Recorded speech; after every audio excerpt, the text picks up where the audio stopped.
আসসালামু আলাইকুম। Real village cooking চ্যানেলে সবাইকে ওয়েলকাম জানাচ্ছি। আজকে একটা নতুন পর্ব নিয়ে আপনাদের কাছে হাজির হলাম।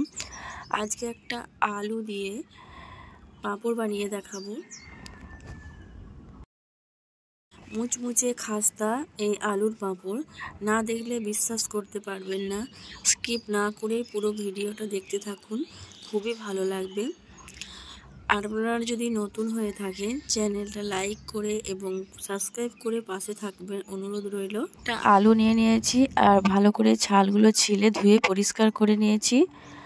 ছোট ছোট করে কিউব করে কেটে নেব। এরকম ছোট ছোট করে কেটে নিচ্ছি। যদি বেশি করে বানাতে চান সেক্ষেত্রে আলুর পরিমাণটা বাড়িয়ে দেবেন। আর এখানে নিয়ে নিয়েছি 1 বাটি পরিমাণে সাবুদানা আমি আগের থেকে ভিজিয়ে রেখেছিলাম। এই দেখুন কত নরম হয়ে গেছে। এবার একটা মিক্সিং জার নিয়ে নিচ্ছি আর মিক্সিং জারের মধ্যে সাবুদানাগুলো নিয়ে নেব। দিয়ে মিক্সিতে ভালোভাবে মিহি করে নিতে হবে। এই দেখুন পেস্ট বানিয়ে নিয়েছি। এবারে একটা বাটির মধ্যে নিয়ে নেব আর ছাঁকনির সাহায্যে ছেঁকে নিতে হবে। এই দেখুন এরকম একটা ছাঁকনি নিয়ে নিয়েছি, এর মধ্যে ঢেলে আমি ভালো করে ছেঁকে নেব। এর মধ্যে যে দানা দানা ভাবগুলো থাকে সেগুলোকে আমি আলাদা করে নেব, নাহলে পাঁপড় বানানোর সময় এগুলো বড় বড় হয়ে ফুটে উঠবে।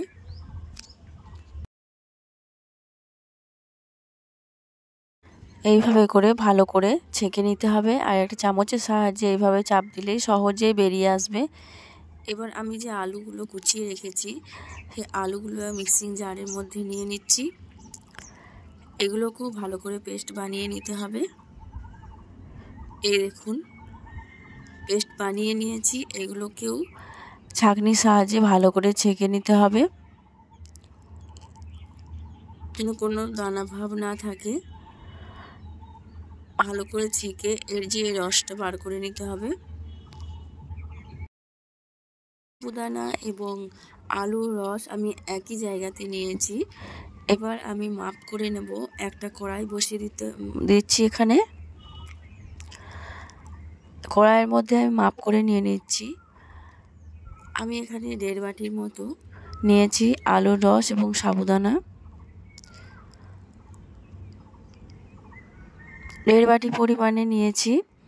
এবার আমি দিয়ে দিচ্ছি 3 বাটির মতো জল। 1.5 বাটি পরিমাণে আলুর রসে 3 বাটি পরিমাণে জল দিচ্ছি। জল দিয়ে আমি ভালো করে ফুটিয়ে নিতে হবে। দিয়ে দিচ্ছি লবণ, 1/2 চামচ লবণ দিয়ে দিলাম। এবার গ্যাসের ফ্লেমটাকে আমি অন করে দিয়েছি। মিডিয়ামে রেখে অনবরত নাড়াচাড়া করতে থাকতে হবে, নাহলে তলায় বসে যেতে পারে। এই দেখুন অনেকটা গাঢ় হয়ে আসছে।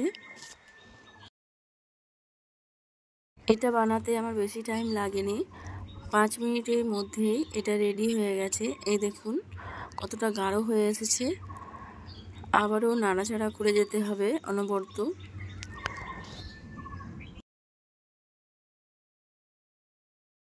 বন্ধুরা আপনারা তো অনেক রকমের পাঁপড় খেয়েছেন, আপনারা এইভাবে একটা আলু দিয়ে পাঁপড় বানিয়ে দেখবেন, এতটা মজার হয় আর মুচমুচে হয়।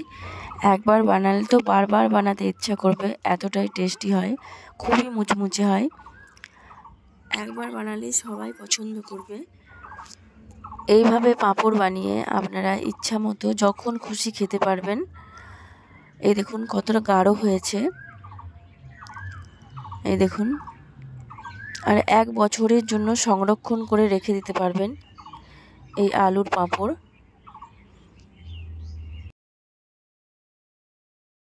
যারা বলেন যে আলুর পাঁপড় কিভাবে হয়, তারা স্কিপ না করে পুরো ভিডিওটা দেখলেই বুঝতে পারবেন যে আলুর কি সুন্দর করে পাঁপড় হয়।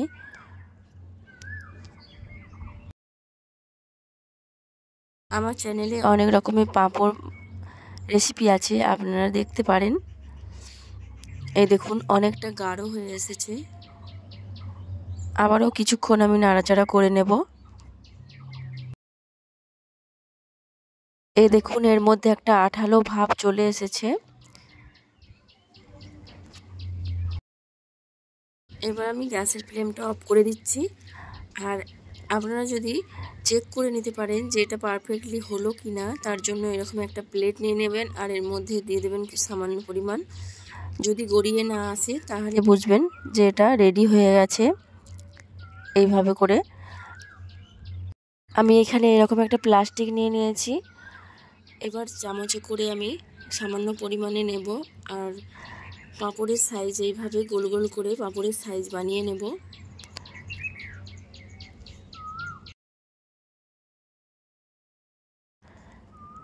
আপনারা এইভাবে বানিয়ে যত খুশি বানিয়ে নিতে পারেন।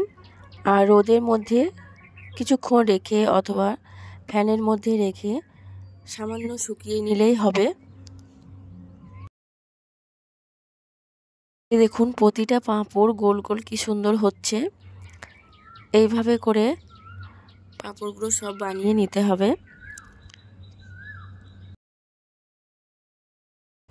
এই আলুর পাঁপড় এতটাই পাতলা হয় না, দেখলে বিশ্বাসই করতে পারবেন না।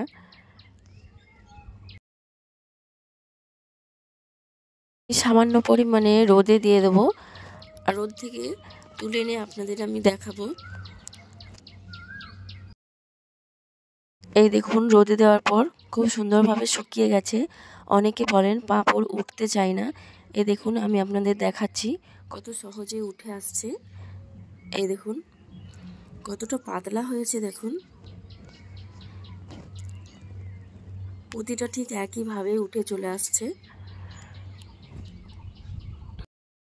এইভাবে করে বানিয়ে 1 বছরের জন্য আপনারা সংরক্ষণ রাখতে পারবেন আর যখন খুশি ইচ্ছে মতো ভেজে খেতে পারবেন।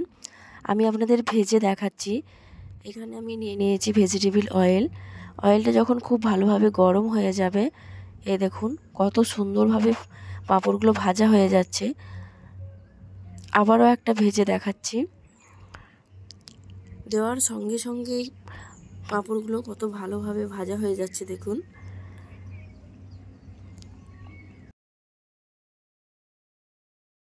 এই দেখুন দেওয়ার সঙ্গে সঙ্গে কতটা ভালোভাবে পাঁপড়গুলো ভাজা হয়েছে। আমি একটা প্লেটের মধ্যে নিয়ে নিচ্ছি।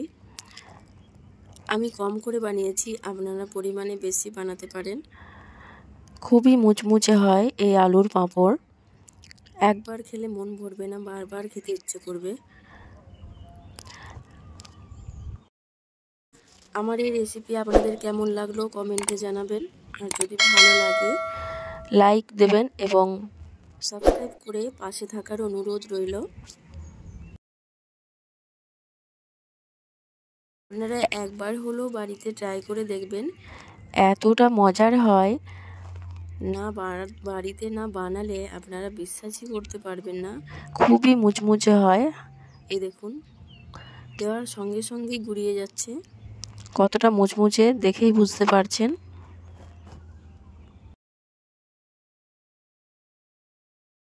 আজকের এই রেসিপি এখানেই শেষ করছি।